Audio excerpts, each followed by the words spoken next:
रामचरितमानस में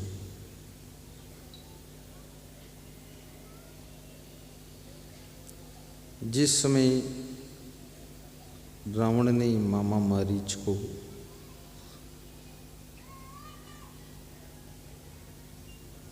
मरने की धमकी दिया था,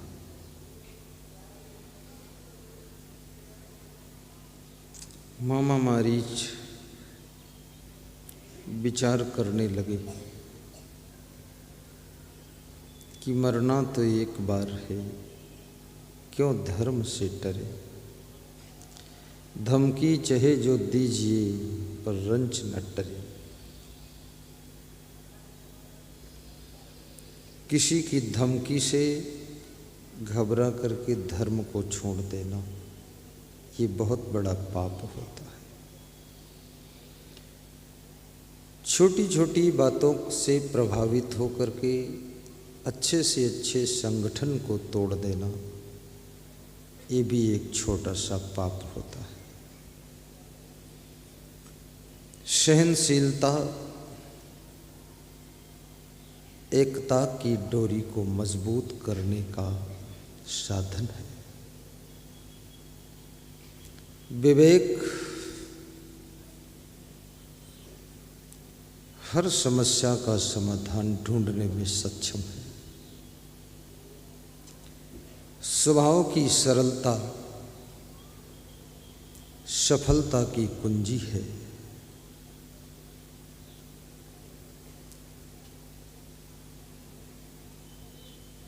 रावण अपने मामा मारीच से कहता है कि तुम मृग बन जाओ, पंचवटी के पास में राम की कुटिया है, वहां जाकर के सीता जी के सामने बार बार आओ जाओ ताकि सीता जी मोहित हो जाए और सोने के मृग बन जाओ। सोना स्त्रियों को बहुत मोहित करता है। स्त्रियां सोने से बहुत प्रेम करती है। यदि उनको सोना मिल जाए और रात भर सोने को न मिले तो भी वह हंसती रहती है और सोना प्राप्त कर लेती है। और कितनी स्त्रियां सोना के आकर्षण में अपने पति का भी सोना हराम कर देती है।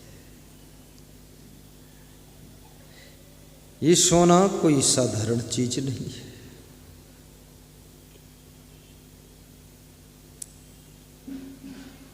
परंतु मंदोदरी सोने के महल में रहती है। तुम एक सोने का कुंडल पहनती हो, सोने की नथुनी, सोने का हार, सोने की अंगूठी, सोने की कुछ और आभूषण, लेकिन मंदोदरी सोने की लंका में रहती है जहां सोने की दीवार है, जहां सोने की कुर्सियां हैं और सोने की कुर्सी रखना भी बुरा नहीं है, मैं उसका खंडन नहीं करता। सोने की थाली में भोजन करो तो भी कोई बुरा नहीं है, लेकिन सोना के लिए किसी का सोना हराम करना, खुद का सोना हराम कर लेना, ये अज्ञानता है। मंदोदरी सोने के महल में भी निश्चिंत सो नहीं पाती है। तो क्या तुम ईंट पत्थर के भवन में निश्चिंत सो पाते हो? तुम भी नहीं सो पाते। मंदोदरी की बदनामी मत कीजिए, क्योंकि कुछ परिस्थितियां ऐसी बन जाती हैं, तुम चाहे झोपड़ी में रहो, चाहे सोने के महल में रहो, चाहे ईंट पत्थर के भवन में रहो, लेकिन तुम्हारा सोना हराम हो जाता है। परिस्थितियां और स्त्री के लिए सबसे बड़े दुख की बात है कि जब उसका पति किसी दूसरी स्त्री को लेकर आता है तो पहली वाली स्त्री की नींद हराम हो जाती है कि अब मेरी शौत आ गई है। शौतिया डाह का दुख होता है। उत्तर प्रदेश में इसको सौतिया डाह कहते हैं। डाह माने जलन, जलना। डाह शब्द दाह से बना हुआ है। ये सौतिया डाह। बहुत विवेक करना, ये सौतिया डाह।